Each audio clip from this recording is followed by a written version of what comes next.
In 1766, a man with small dark eyes wearing long fur coat came to see a play at Drury Lane Theatre in London, where there were so many people, including the King George III, were more interested in this foreigner than the play.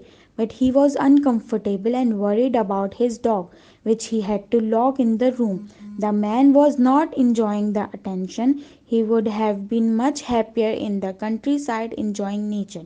But who is he? Why he is getting so much attention? The answer is he was the famous Swiss thinker and writer Jean-Jacques Rousseau, 1712 to 78, a literary and philosophical sensation. He went to London at David Hume's invitation. By that time, his several books got banned by Catholic Church as it contained unconventional religious ideas. True religion comes from heart. Rousseau says humans are born free and everywhere he is in chain. He wrote a book, The Social Contract, in which he stated about revolutions. For example, in French Revolution, rich were out on the poor, where rich had everything and poor were starving to death. Rousseau and other philosophers were against this idea of living and wanted true freedom and equality with brotherhood. It's human nature. If we are placed into nature, we could be so different and calm, but at the same time, in cities, it's total opposites. Humans are obsessed to dominate others. According to Rousseau, he wanted to be treated equally with brotherhood. His idea of living was opposite to others. The envy and the greed is something far worse, which he didn't wanted. He tried his best to organize society in a way of equality and non-biasness.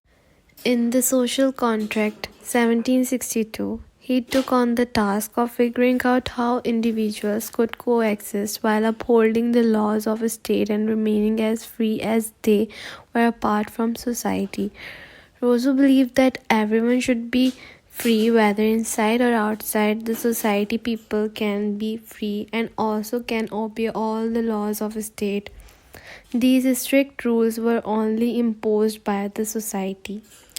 To not go outside together, Rousseau has found the way out, and the solution was general will, which is when people come up together for their protection, they speak up for their rights, and they have to give up many of their freedom.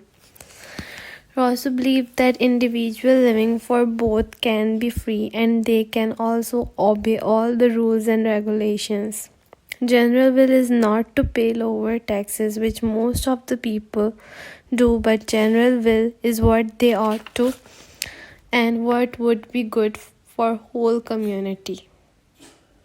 The general consensus is that we must put the interest of the entire community, the common good, ahead of our own. If we agree that taxes must be paid in order to provide numerous services such as maintaining roads, then it is advantageous for the entire community that taxes are enough to do this.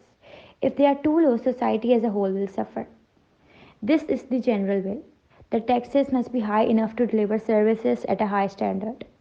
People become a particular kind of person when they band together to establish a society.